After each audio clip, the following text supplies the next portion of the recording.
There we go. All right. Thank you for joining us, everybody. My name is Emily. I am the current Jonesboro Farmers Market Coordinator, and then I'm also an AmeriCorps service member, so I kind of jump around and do a bunch of stuff for Jonesboro Locally Grown. So if you don't know, Jonesboro Locally Grown manages both the Farmers Market in Jonesboro and Boone Street Market, which is a brick and mortar retail store. The store has been around since 2014, and the farmers market started in 2008. Excuse me. And both were founded as 100% producer only. So there's no reselling at our farmers market.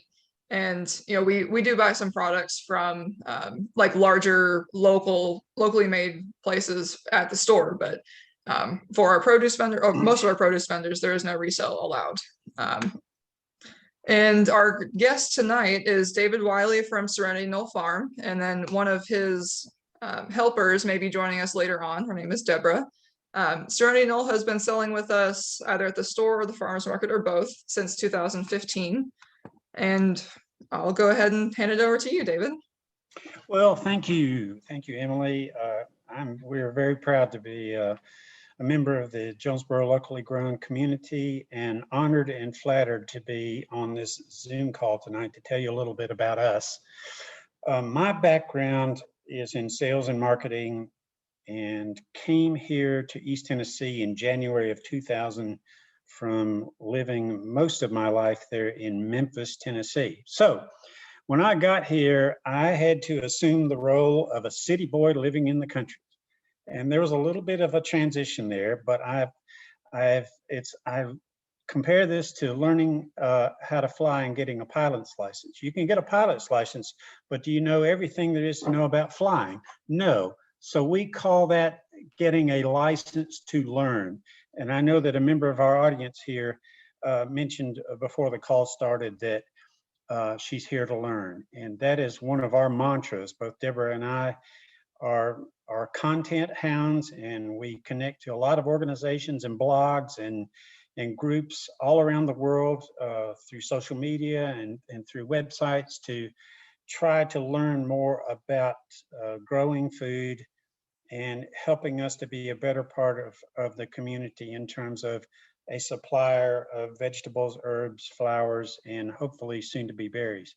So ended up on this little 10-acre spot in Washington County. And for those of you who have been here, you'll remember what a beautiful place it is, and the view and so forth.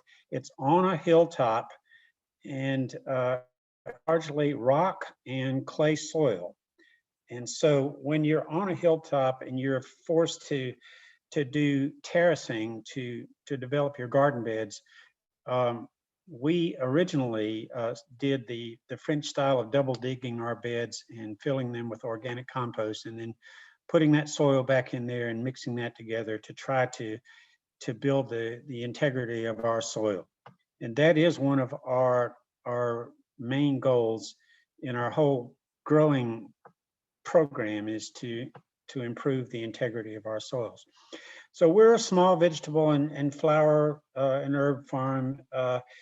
We also have a very nice covered event space, an 800 square foot commercial kitchen with a full basement. And it became the home of the Serenity Knoll Cooking School in January of 2018, where we were able to offer cooking classes to the public.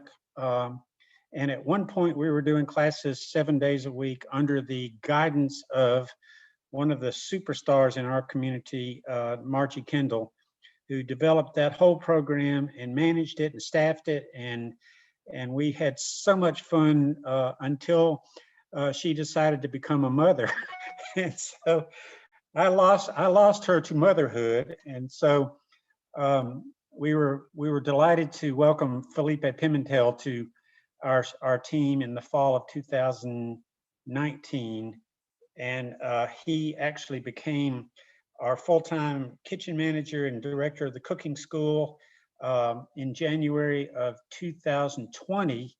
And so he went off on vacation to Brazil and came back at the end of February to start working full time, and then the pandemic happened, and that really threw a monkey wrench into the whole operation here and everywhere. And so we kind of muddled through the shutdown period, March, April, and May, started back doing small classes in June.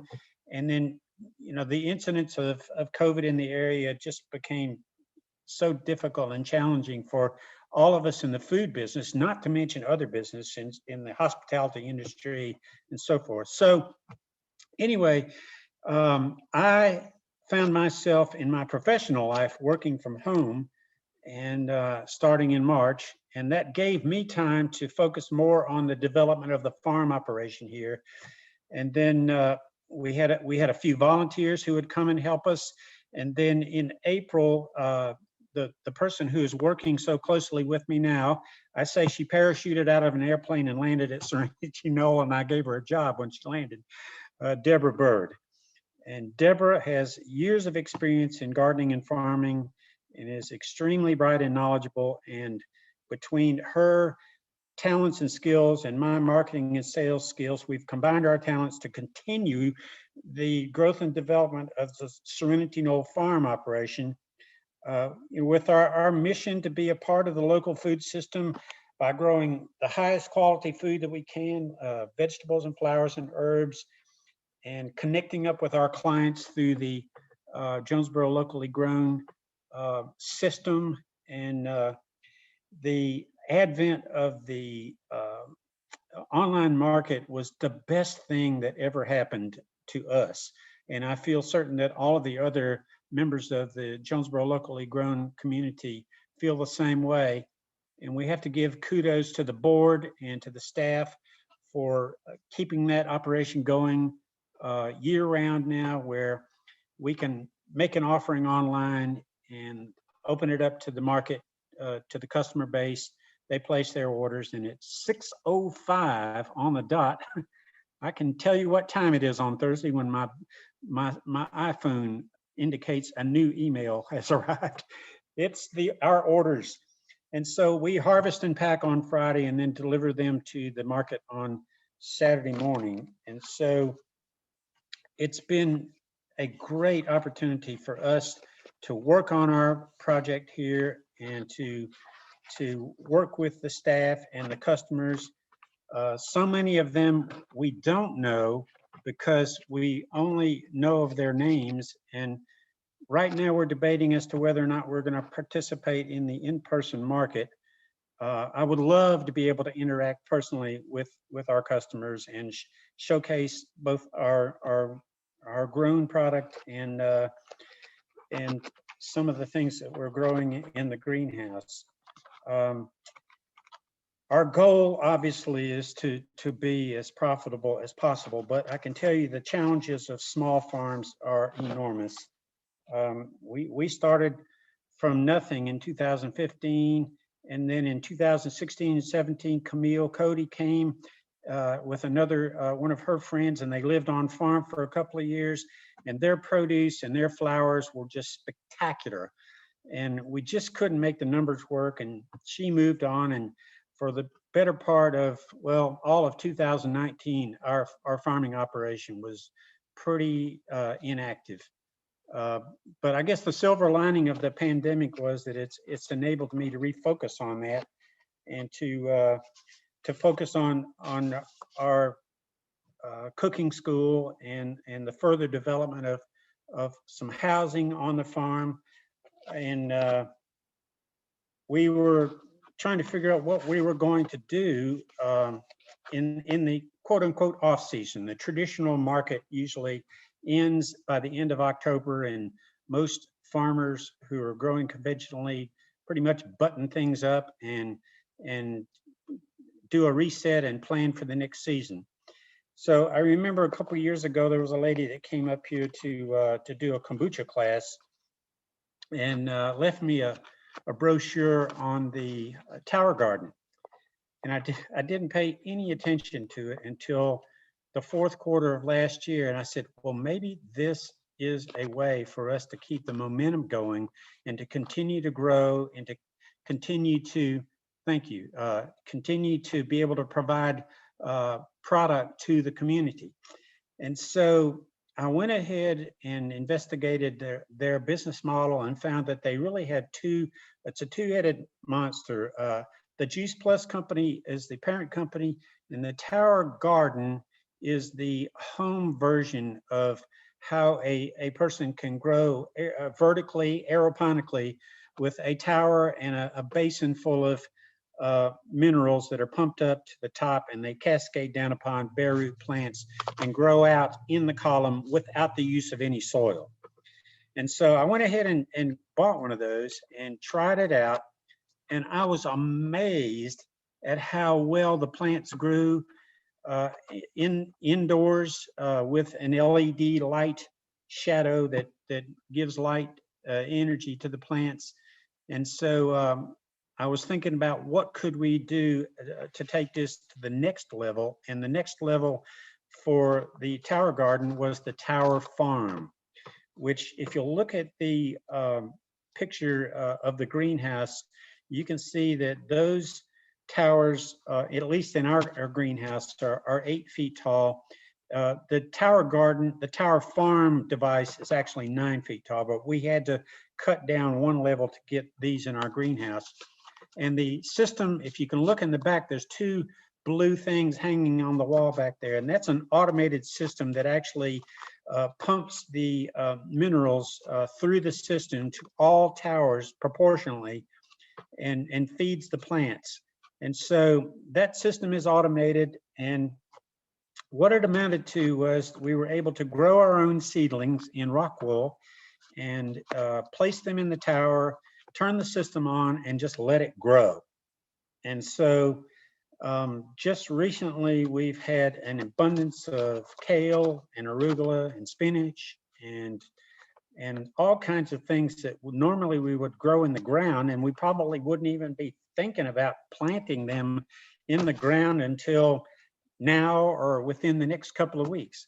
So we are now able to grow food year round and harvest it and package it and distribute it through the Jonesboro locally grown market and also at the Boone Street market. So we are delighted to be able to have a system that complements what we do in the ground, because we're going to continue to grow things in the ground. We may use some row covers. You might see a picture down in the lower right-hand corner where we were able to devise some cold frames using straw bales and polycarbonate sheets that we made into a frame. And so the plants that were growing in there during the peak of the winter with the snow and the rain and everything, they were still growing, and we were just amazed that we could grow food in those cold frames.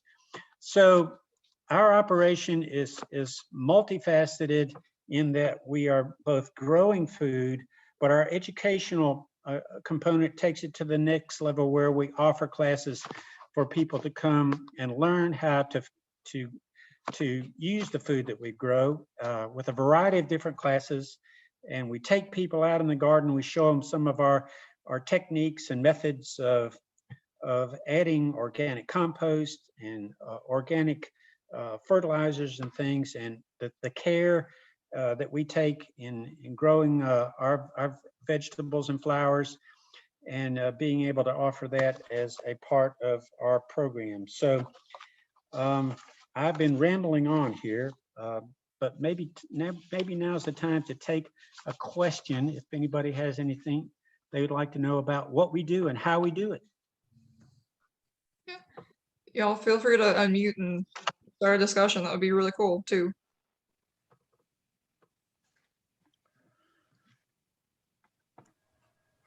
Hey, I have a question. So David, are those hay bales, are you growing stuff in the hay bales or just inside and among the hay bales? How is that working with the cold frames there? Those are straw bales, and those act as insulators. There's Okay. one on the back side and one on each side, and then the cold frame is just a right angle of panels that we put down over the plant when the temperature goes below 40 degrees. Because just like in our greenhouse, the radiant heat that would go into those little cold frames once the sun comes out can increase substantially. And so we uncover those when the sun is out and the temperature's over 40. So it's kind of like a modified cold frame using the straw bales and just the L shape of the frames there, right? It is a cold frame. Oh, that's cool. Okay. I saw this mentioned. We subscribe to a number of different blogs, one of which is called Modern Farmer. And you can subscribe to their blog and get their email newsletters. And one of them was about what to do in the winter and can you still grow things? And it was all about this straw bale cold frame. And if you look at that, a bale of straw costs $5 or $6, so you've got $15 there, and you could probably make that polycarbonate cover for $10 or so. So you can make a cold frame pretty cheaply. We don't have a picture of our. Does that answer your question? Yes. Yeah, that makes sense. Thank you. We don't have a picture of our raised bed demonstration model, but we found a device at Lowe's, which is a brick that is notched on 4 sides that you can slip a 2x4 into, or a 2x6, and those are $2 a piece. So we've got a couple of demonstration models. Well, actually, yeah, in the upper right-hand corner there. Yes, there it is. Okay, so you can see those things are fantastic. So there are 8 of those. So that's $2 a piece. That's $16, and a little wood. And of course, we take just some regular dirt and then fill it up about halfway, and then put our organic compost on top of that. And Deborah is doing a demonstration of companion planting of some plants that Elliott Coleman, who's a very famous farmer and author up in Maine, suggested in his book, in his literature, about putting carrots and radishes and lettuce together in a bed. And she did it in a very decorative style. And that was just a week ago. So we can't wait for that to grow out and see what that looks like. The whole thing about companion planting is very interesting, and there's a lot of knowledge base out there on how certain plants complement others, and we are learning about that as we go. And so we have some raised beds to show people that come over that don't have a lot of yard space or garden space, that they can just construct something as simple as this and grow some. You can grow quite a bit in a 3 by 6 foot space.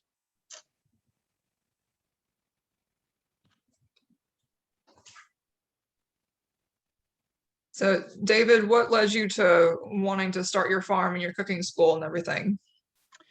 That's a very good question. I think I've had an interest in growing things and a fascination for growing things since childhood. I never claimed to have a green thumb, but I think my parents, showed us that you can plant a seed, watch it grow, harvest it, and consume it. And I've always been fascinated with that. In fact, the house that I lived in this historic neighborhood in Midtown Memphis, the entire backyard was covered with plants. And so when I got to East Tennessee and found myself on a large piece of land, large in my opinion, I mean, I lived on a 50 by 150 foot postage stamp lot with a 100-year-old house to a 10-acre farm. I mean, gosh, what do I do? so the place on top of the hill was always begging for a structure. And so when I got involved in contra dance in 2006, this became an extension of the contra dance program that I started. And so the kitchen building itself was actually developed with the idea of partnering with an elderly chocolatier.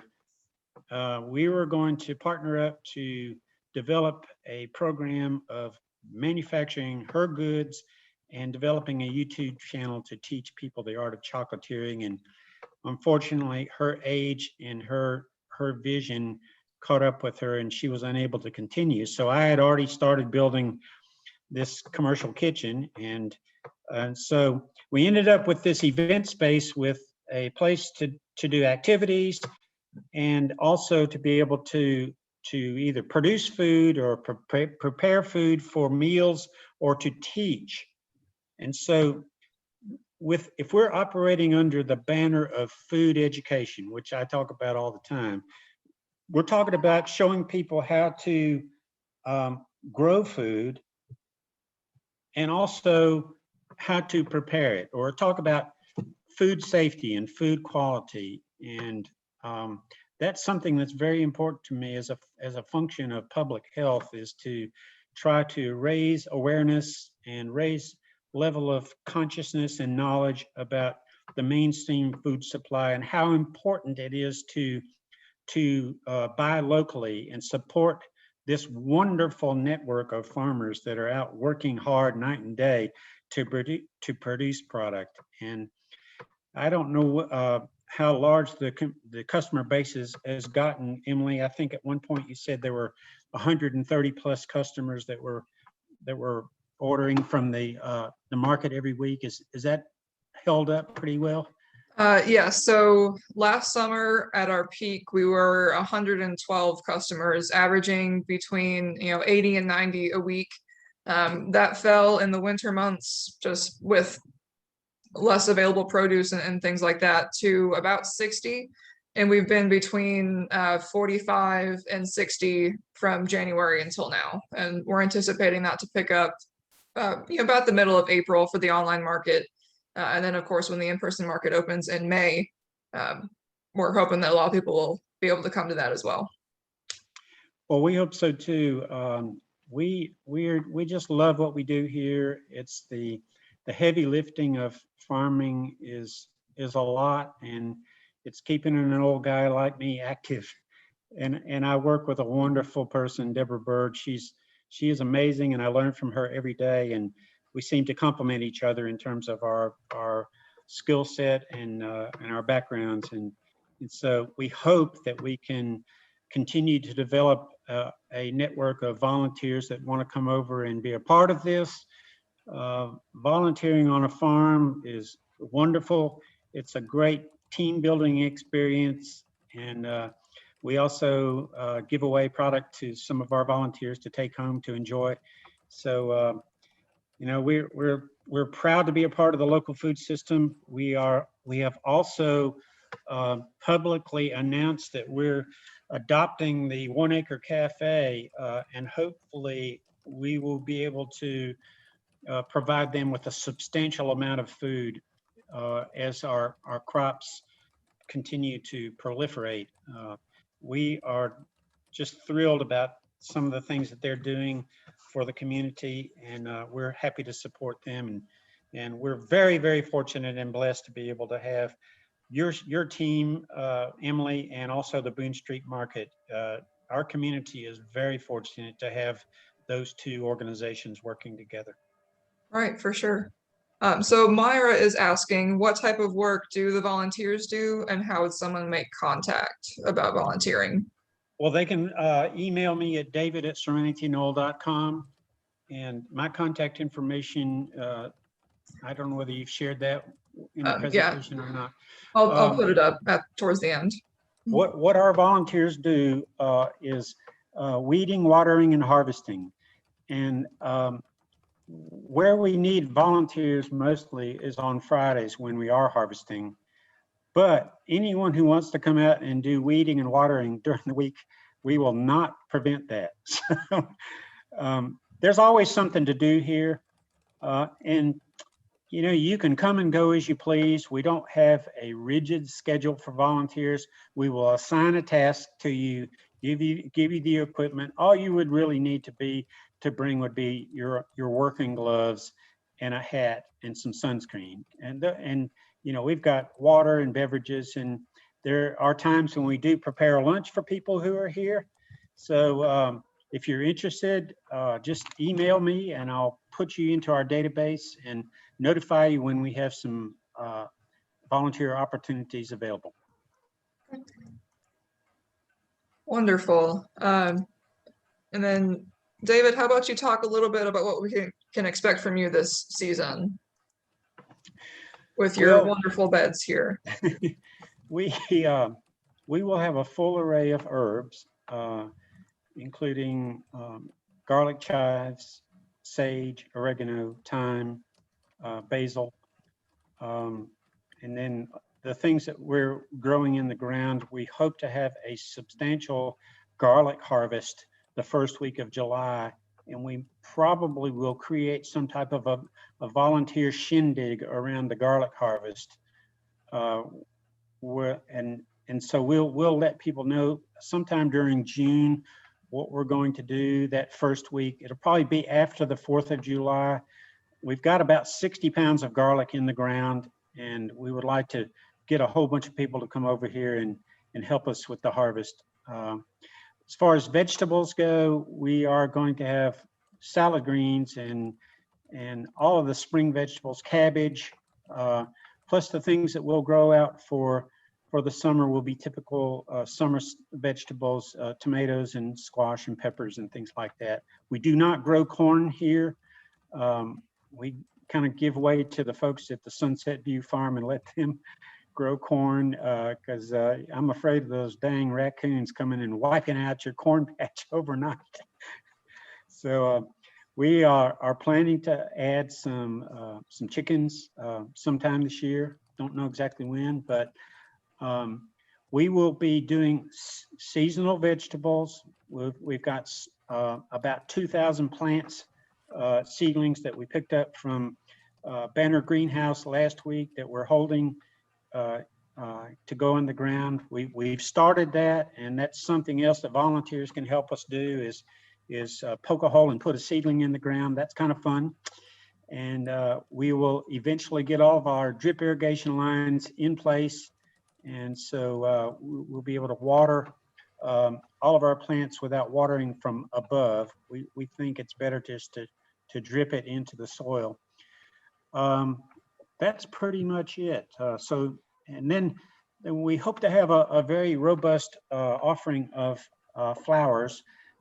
Deborah Bird is especially talented at flower arranging. We had so much fun last year with her flowers, and we created this wild and wacky bouquet that was a lot of fun because we were using some of our cultivated flowers and also some things that were just blooming in the wild. And she just has a real knack for putting that together. And that we kind of did that on a lark, but we found out that it was an item that people were very interested in, and we sold quite a few of those wild and wacky flower arrangements. So we'll have some flowers as the summer and the fall go along. Wonderful. So Brent and Judy are asking, will he be growing strawberries or blueberries?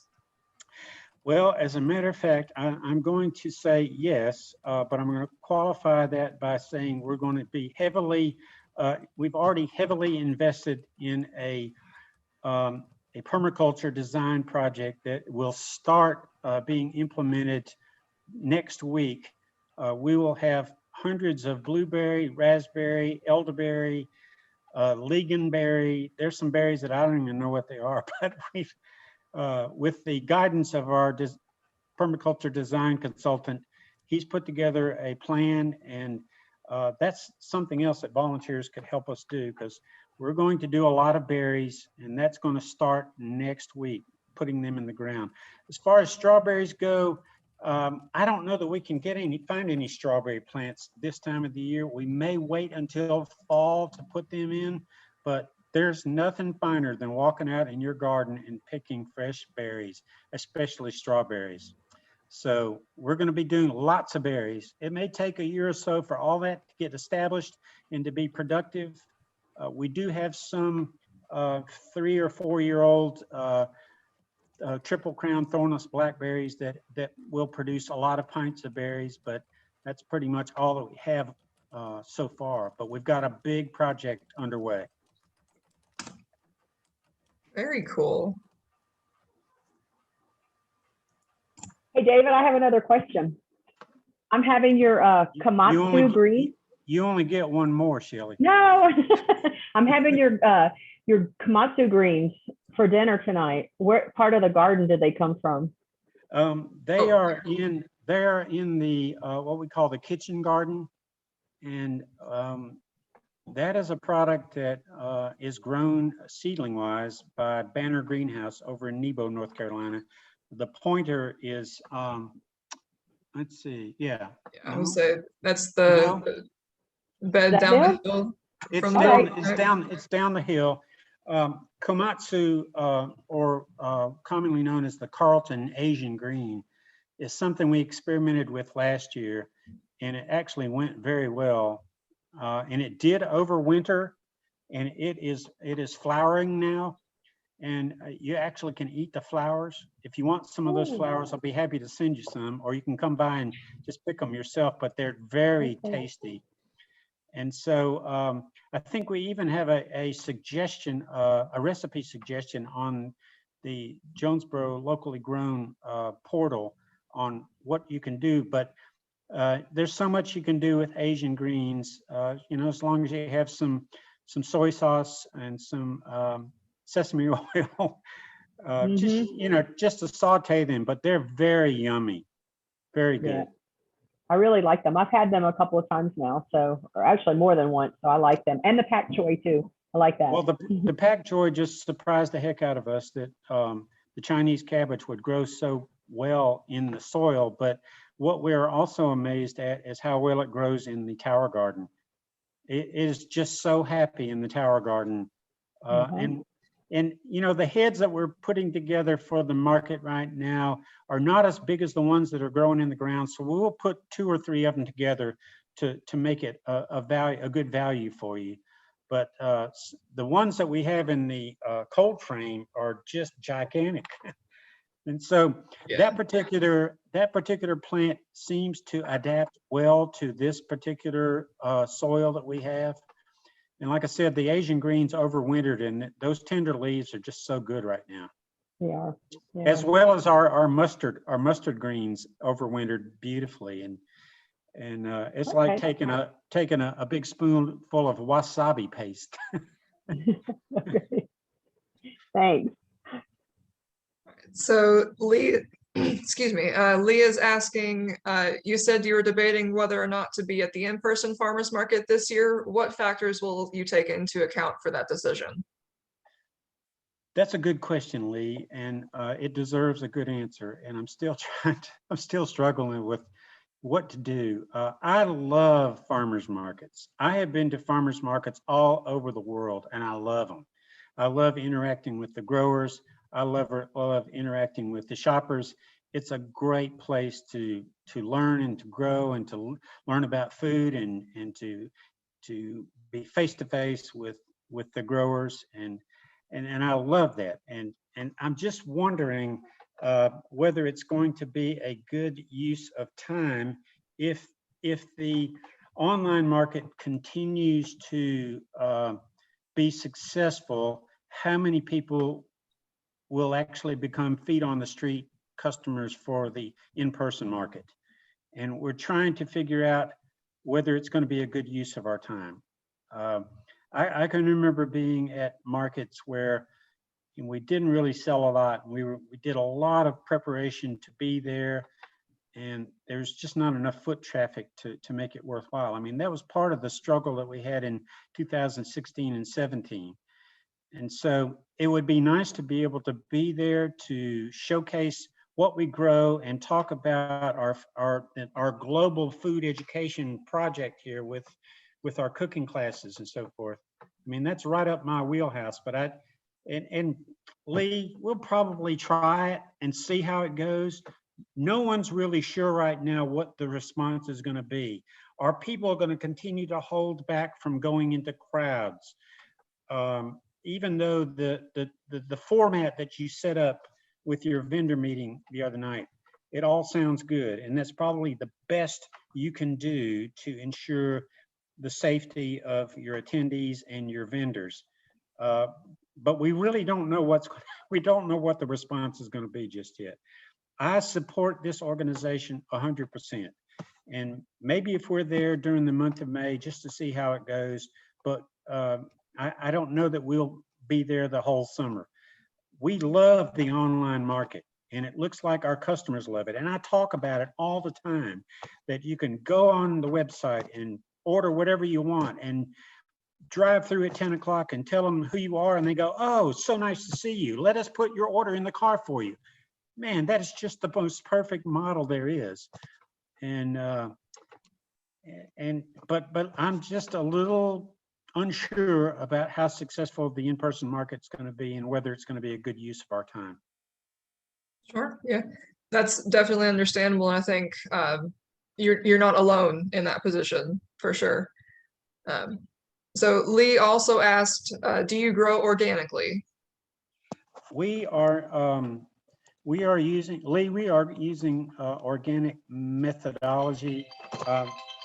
We are not certified. During 2016 and 17, Camille Cody did achieve status with the Certified Naturally Grown organization. And we use that as a guide and a methodology to continue to do what we're doing. I mean, we're still doing all of the things that are on the checklist that Certified Naturally Grown reviewed with their peer group reviewer, but we don't have a certificate right now. When I told them that we were growing aeroponically, they won't touch that, but I haven't asked them that if could we get certified through their organization for what we do in the ground, and I don't know whether that'll happen or not. But to the answer to your question is, we do not grow organically by certification, but by methods we do.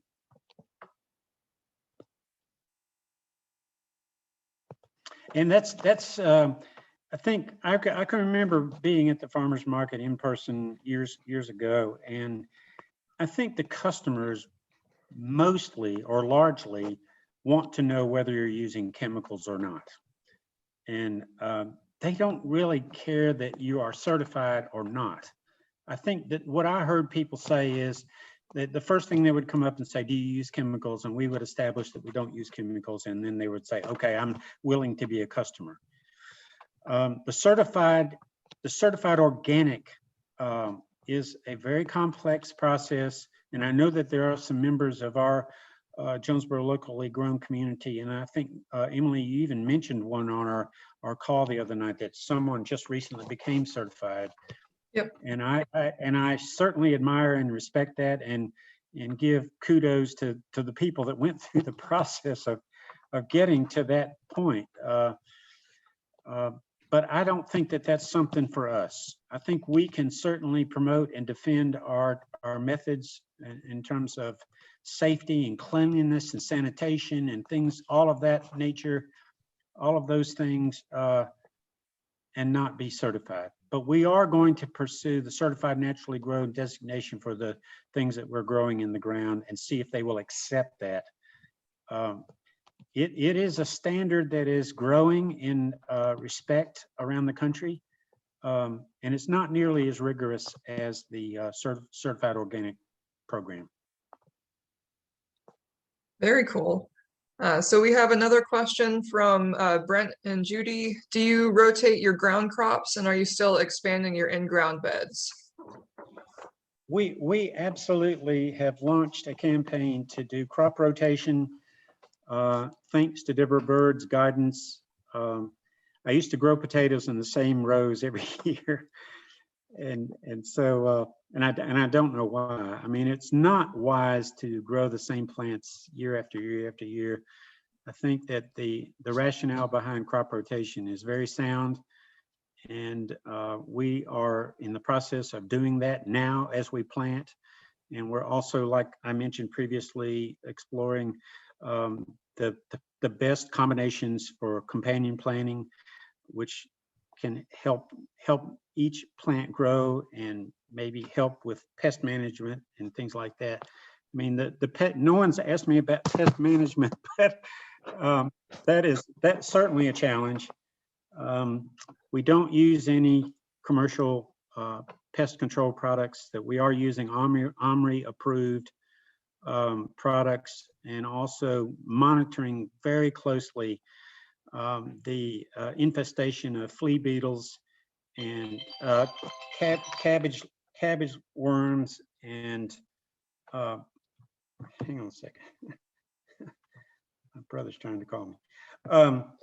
And so pest management is something that you have to be vigilant all the time. I remember 2 years ago, I was in one of our classes bragging about our kale. And this lady, I said, would you like some kale? And she said, I'd love some kale. And so I said, well, just, drive down the driveway and I'll go and pick you a gallon bag of kale and just hand it to you. And when I got down to the 3 rows of kale, they were literally denuded to the bones by cabbage worms. And this can happen very quickly. And that's when I wasn't really working on the farm full time. It was just kind of here and there. And then when I went to the here and there, and I went, oh my God, look what happened. So I tell people on our garden tours, when you see those little white butterflies flying around, they are not your friend, because they're out depositing eggs, and those eggs turn into caterpillars, and the caterpillars start eating, and before you know it, your plants are just completely destroyed. And so pest management is an ongoing challenge, and we're trying to be very vigilant, both in the greenhouse, especially with our tower gardens. We can actually take those plants out if they have an infestation of aphids or thrips or whatever's on there. Take those plants out and wash them off and spray a little neem oil on them and put them back in the tower, which is really cool. So, and since we have to raise the sides of our greenhouse up for ventilation, we are going to get some bugs in the greenhouse, but we have to keep a very close watch on them, because they can be very damaging to your crop success and your yield. And those are things that you just kind of sort of learn the hard way.